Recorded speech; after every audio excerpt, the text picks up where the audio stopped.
the biggest thing I realized now is that we really didn't have a well-oiled system. And the systems are one of the biggest things that you can invest in as a small team operator. Perhaps you're doing 1 million, 2 million, 3 million, and you want to get to that 5, 10, 15, but without doing that linear scaling the hard way. You want to be a scaler. And so the biggest thing I learned is that you need to have systems that scale. Systems itself still work when you are 1 or 2 people selling $1 million or 1 or 2 people selling $5 to $10 million in revenue. Those systems shouldn't change based on the revenue.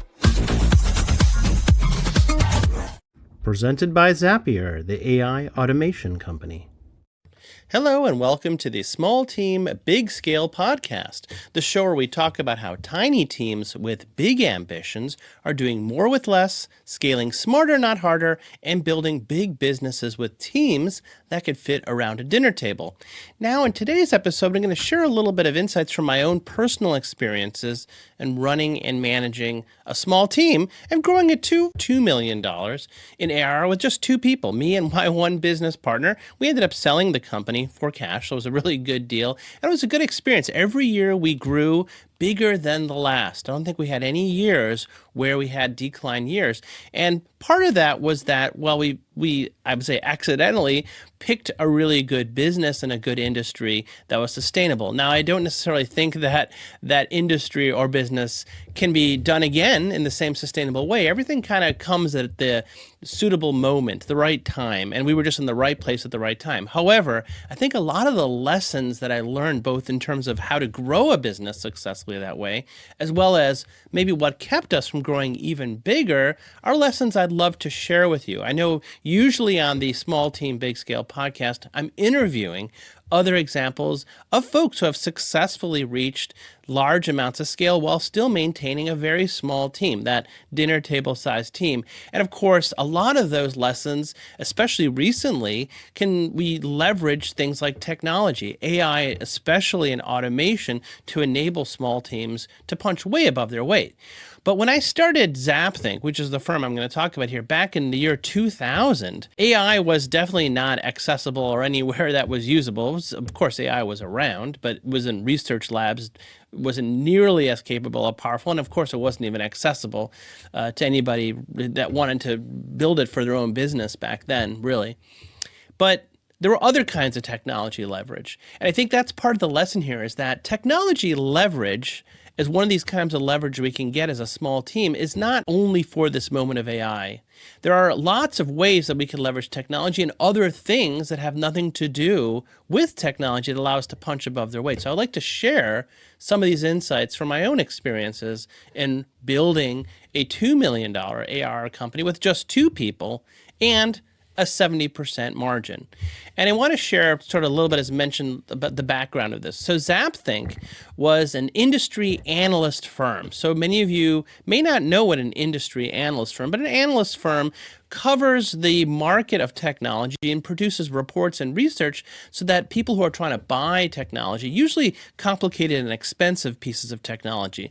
Let's just say you're a large enterprise software company or a large enterprise business or a financial business, and you want to spend millions of dollars on, say, a customer support system or an ERP system or a CRM system. Especially back in the day, it would cost a lot of money to implement those systems, to customize them, to train your people on them, to integrate them with all the rest of your other systems. And so you want to make sure that you're making the smartest possible decision that you can make at that time using that technology. And so what analyst firms would do, the most popular, you may have heard of Gartner or Forrester or IDC. Those are usually the big names in the analyst business. They will have analysts that will go out and spend their time talking to these technology firms, doing what's called briefings, then summarizing and synthesizing and analyzing that information. That's why they're analysts. And then they'd come up with reports and research to say, well, here's how we sort out the different options. Here's perhaps who we see as, say, leaders in the industry, which is a whole other game that's played and how those leaders get there. But regardless, users would buy that research and really pay a lot of attention to what analysts said because it was seen as a source of third-party, hopefully as neutral as possible, insights into what is happening truly in the industry. Now, apart from the very large players in the space, the billion-dollar analyst firms, there are lots of tiny little analyst firms, and ZapThink was one of those. We were a boutique analyst firm focusing on a very small corner of the IT landscape, something called service-oriented architecture. Some of you may be familiar with that. Web services, XML. I'm not going to get into the technology details of that, but the long and short of it is that we were focused on this niche where there was a lot of new things happening in that space, and there was a lot of complexity, a lot of confusion, and of course, you can always ask the vendors, that is the technology companies themselves, you can ask them for their insights, you can ask them for their help and their perspectives on where they thought the technology was going, where they thought you should use it, but of course, they are biased. They want you to buy their products, they want you to use their products, they don't want you to use the competitors' products. So companies would always seek a source of third-party advice, especially if they're going to be investing a lot of time and money in it. And boutique analyst firms, because we were only focused in that one space, we would have slightly more insight and detail, and perhaps a larger degree of focus and competence by focusing just on that one space, rather than having these large general-purpose analyst firms that may try to cover everything from every perspective. Not as useful. So that was our business. And the specifics of the business model worked very simply. What we would do is we would offer a range of services to these firms that wanted to buy these analyst services. One of those services was an annual subscription to this research that was produced in the form of documents, as well as opportunities to interact directly with us as analysts, call us on the phone, have advisory calls, hourly calls, and all of that was bundled into an annual subscription, and our annual subscription was around $20,000 to $30,000 a year. And you can sort of do the math. It doesn't take very many customers at $20,000 to $30,000 a year to reach $1 million. You need about 50 customers to get there at 20,000. Less than that if you're at 30,000, 30 customers. And to get to 2 million, you would need just twice that. You need 60 customers or 70 customers at around $30,000 a year. Now, of course, we sold other services too. A lot of these firms wanted additional marketing pieces that we would produce under our own brand to do things like, here's a roundup of this particular space sponsored by this company, or we would participate in their webinars or in their speaking engagements, or we'd produce additional materials that they could use. Now, this is where sort of the lines are always called into question about bias, because if someone's paying you to do some marketing research, how could you reliably produce any sort of rankings or summaries of where the vendors are in that space? So that's if the vendors are paying you for that same sort of marketing. So you have to play that line very carefully, and a lot of the analyst firms would tell you that there is a wall between the analysts who are producing research in the space and then the folks who are generating marketing or licensing of the reports or whatever. And that was the other thing we would do, is we would sell research reports. So if you were just interested in just a report on a particular industry, you didn't have to be a subscriber. You could pay some small amount for that report, and all that's good. Now, as this is the year 2000, as we were getting to 2002, 2004, 2005, the markets kept growing for us. And pretty much, until around 2011, the analyst business was a huge still business, because there weren't LLMs. You couldn't just type in a search chat or an LLM chat with ChatGPT or something like that and say, tell me about all the vendors in this space, do an analysis. And, honestly, LLMs can do a fairly good balanced analysis. Of course, they're using the same sources of internet data that the vendors make available. So there's the same biases, to be totally honest. But all of that, plus the availability of larger amounts of data on the internet, plus vendor briefings of their own, plus vendor events, really, I would say, declined and decreased the ability for small boutique analyst firms especially to grow and find a niche for ourselves. So we were lucky in that we ended up getting our company acquired. ZapThink was acquired by another company in 2011, and actually they bought the company for our training business, which was another part of the business that we were growing. And that training business turned out to be a pretty substantial and sizable one, because when you are in the position of providing vendor neutral, unbiased advice, you can get a bunch of executives and their teams together into a room and could say, well, here's how you would put this particular technology into play.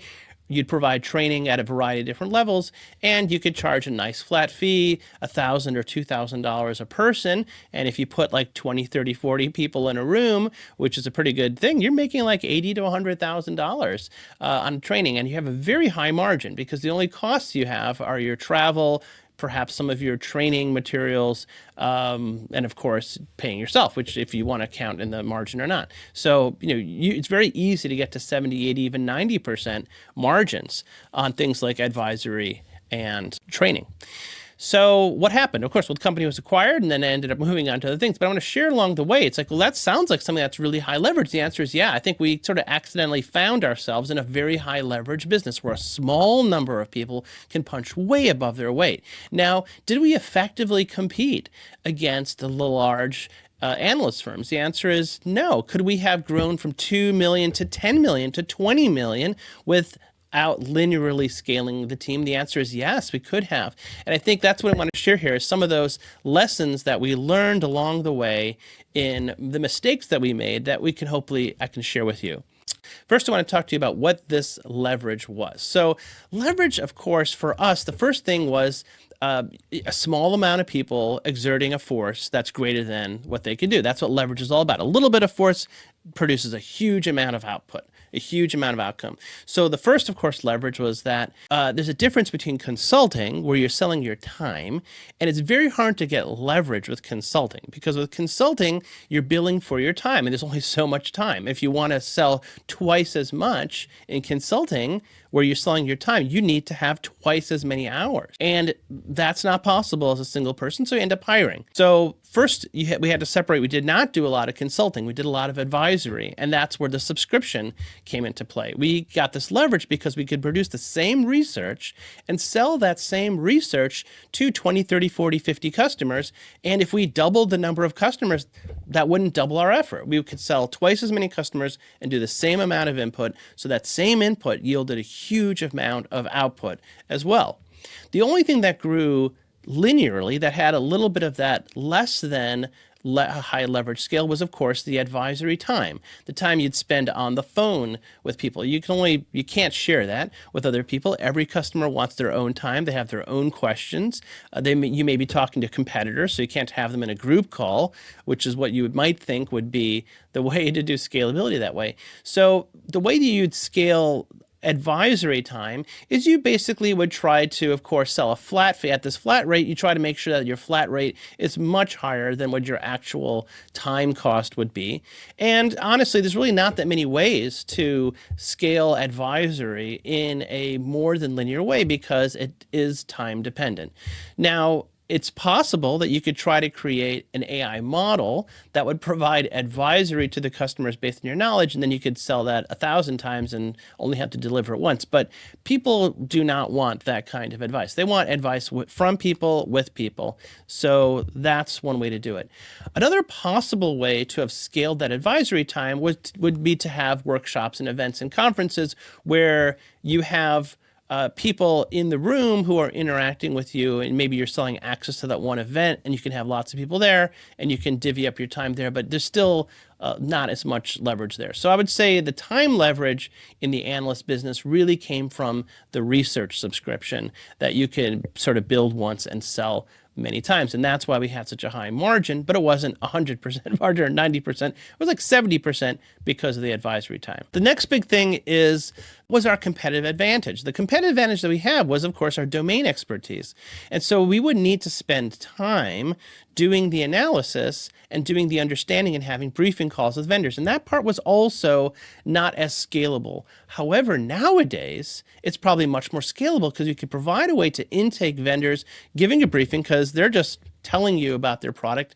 Maybe you have a bunch of questions for them, but maybe you could do that in an automated way. And there's probably some clever ways of doing automation and AI, so you can take 1,000 vendor briefings a week that you couldn't possibly do as a person, but then use that to generate outputs. Then you could follow up perhaps with some human questions, or you can have some way of interacting in an automated way to basically dive deeper. And there's a human in the loop, so it's not completely out of the human capability. So there is a way to get leverage out of that part as well. But I want to share one other thing, and that is that the margin that we had, the 70% margin at $2 million business, really hid what we call an operational reality. And that is that I was still the bottleneck. So we were lean, but that didn't mean that we were highly scalable.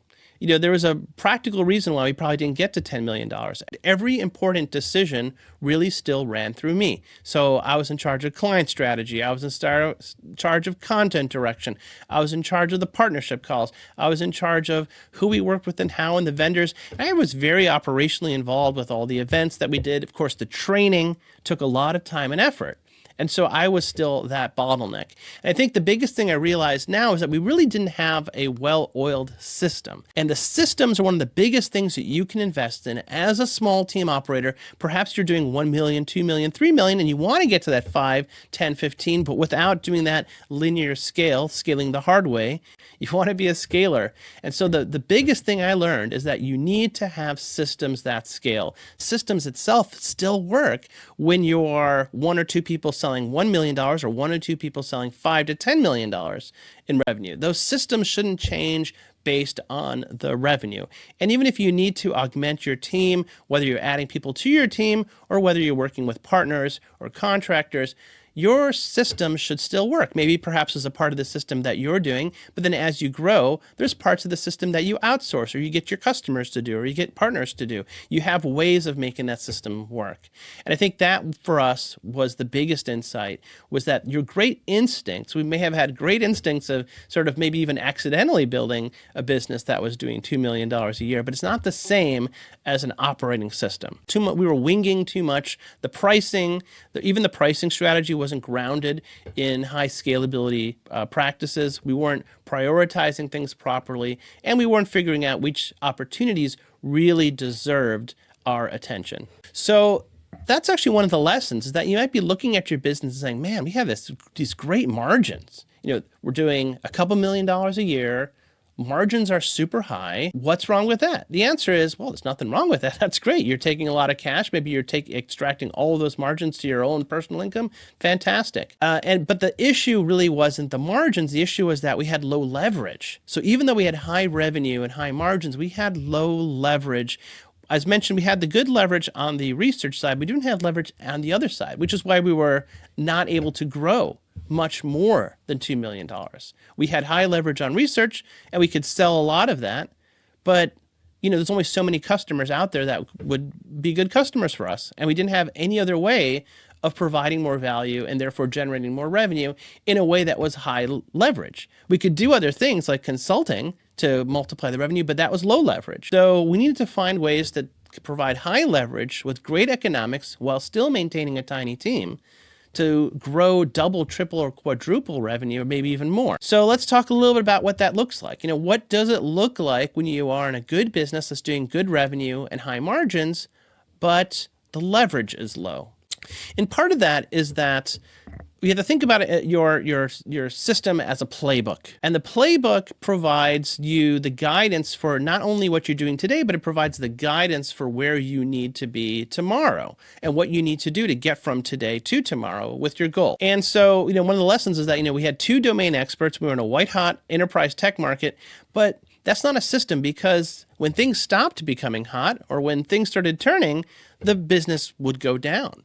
And the thing about a playbook is that a playbook allows you to get out of your defensible initial moat. So you might have a great business because you have a defense, something that is highly competitive, highly valuable, but also highly defensible, something that you can do that perhaps others can't do, or perhaps you're doing things before other people are doing, and you built yourself a bit of a moat to get ahead of the market. The problem is that time-based moats, when you're in a market before someone else, or you have some sort of large customer base before other people do, or you have some sort of time-based advantage, doesn't last forever.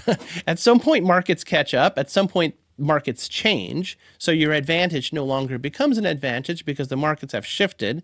There's lots of reasons why that time-based advantage is not so great.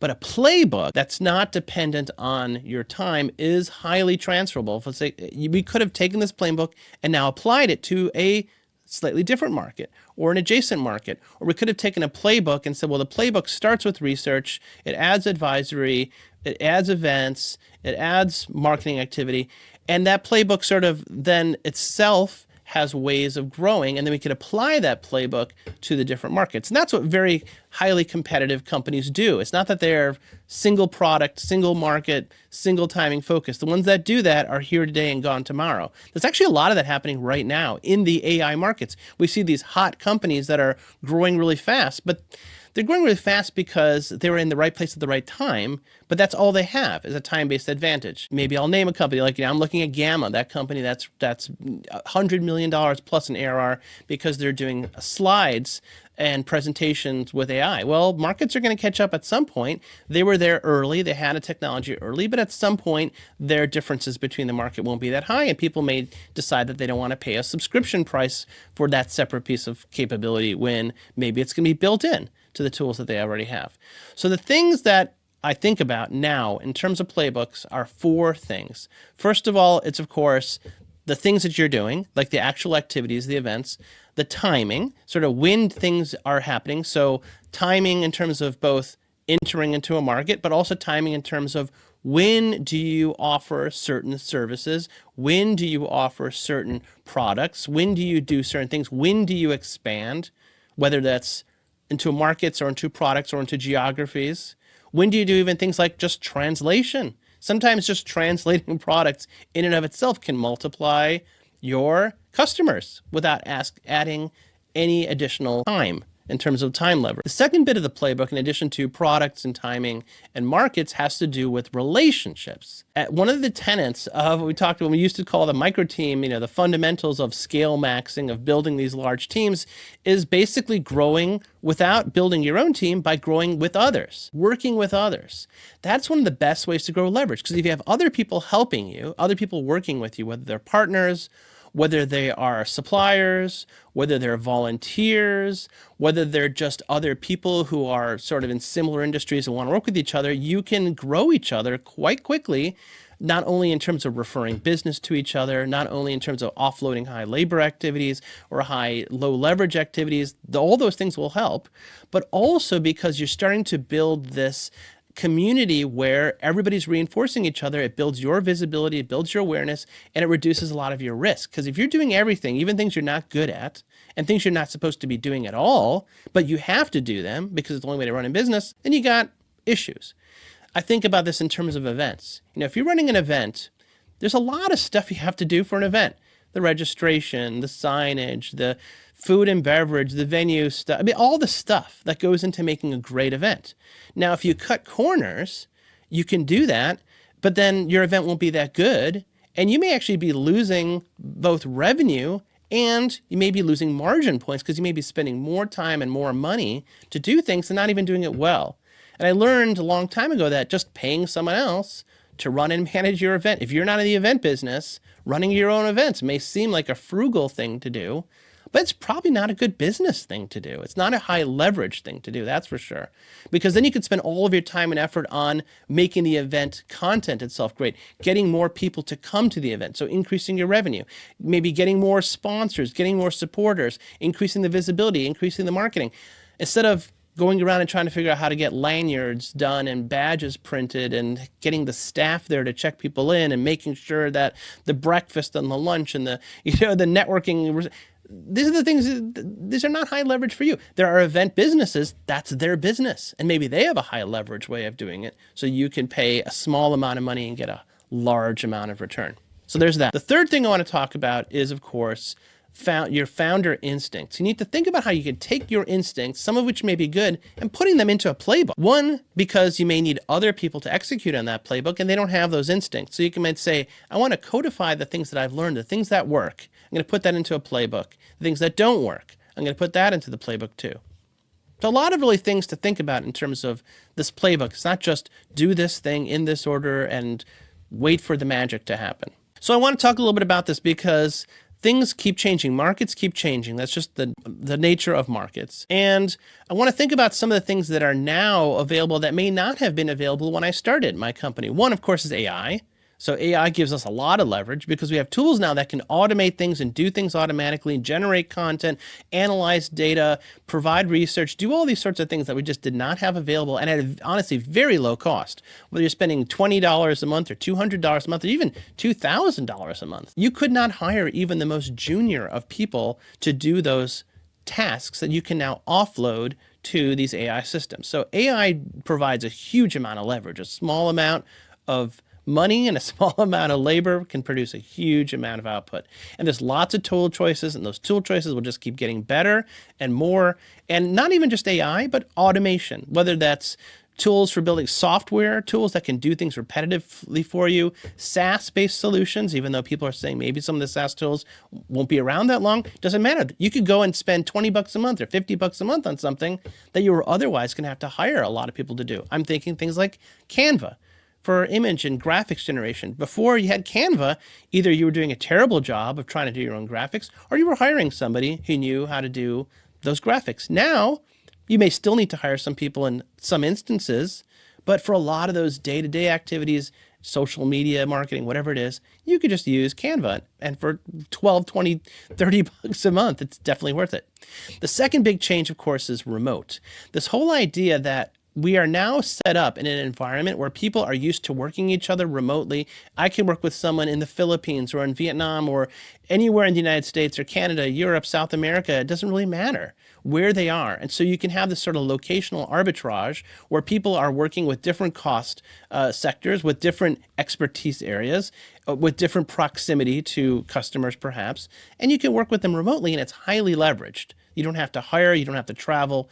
Not having to travel, not having to hire is a huge benefit if you want to work with this global world. And of course, the one thing I want to point out here is that I believe that the future is a large number of small teams working with each other. This is not about cutting people out. This is about enabling more people to work with each other, because I believe that we can accomplish more together than we can individually. This whole idea of small team leverage. The third thing, of course, is that companies are pressured by margin. Even large organizations are pressured by having to spend money, and their biggest cost is labor. So the most that you can do is help people maximize the benefit of the labor they already have, and that's what you can do as a small team. So let's move on a little bit, talk a little bit about some more of these lessons learned. If you're a small team founder that's doing, let's say, $1 million or $2 million, pretty good. Hey, a lot of you are still trying to make that first million. That's great. But the playbook for making that first million, a lot of times that first million comes from the fundamental things of figuring out what product are you building? Who is your ideal customer profile? Is there a product market fit? What's the best way to get to market? Your so-called distribution strategies, which a lot of it really is about getting attention and how are you going to reach the market. That's how you get to the first million. And sometimes you're going to have to just put a lot of effort into it, and you're going to be iterating and pivoting and all that sort of stuff. So that first 0 to 1 million is really the discovery phase. That's when you discovered, do I have a business? Is this something repeatable? Is this something scalable? But for a lot of companies that have sort of gotten past it, this is now the issue of we're in this period of trying to get sustainable growth with high amounts of leverage. And so founders in this $2 to $10 million space, this is sort of the real hot spot, getting past the $1 million mark, getting into the 2 to 10 million space, and you're just 5 people or 10 people, this is sort of where the big opportunity is, because the idea is how can you take that same team, multiply your output, and get huge results out of it. And so this is the real market. I want to talk about the real opportunity here. So what I want to talk a little bit about is that, part of sharing my experience here is to show that, hey, even in the days of not so great leverage, minor leverage, you could still build a $2 million company with 2 people with 70% margin. And I probably could have gotten myself to $5 million with maybe 1 additional person, or maybe not, and still have gotten that high margin and been competitive. So that's part of why I'm sharing this is that part of it's I just don't theorize what can happen in space. I was there, I was living this reality, and now realizing that we are at this moment where we have greater access to tools and technology and networks and communication and collaboration to help us build things of even more significant scale without having to go down the hole of hiring tens and hundreds of people. Margin drops quite a bit, and we're not competitive anymore. And so we hit the same walls that older organizations have always hit. So I have a few of these podcast episodes, we're going to share with you some of these insights of what I got wrong, some of the founder bottleneck issues of where I believe the constraints may be in terms of how large you can truly get with a small number of people.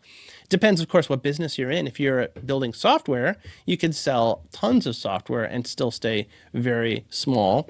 Listen to our episode with the folks from Dato CMS, who have grown a $6.5 million ARR company with just 13 people, and they keep growing, and they believe that they can maintain their team size pretty. And I'm also going to talk a little bit about what's called leverage leaks. That's areas where when you grow your revenue, but the margin isn't growing, and that's one of those signs like, oh, I just doubled revenue from 2 to 4, but I had to double some cost or more than double a cost.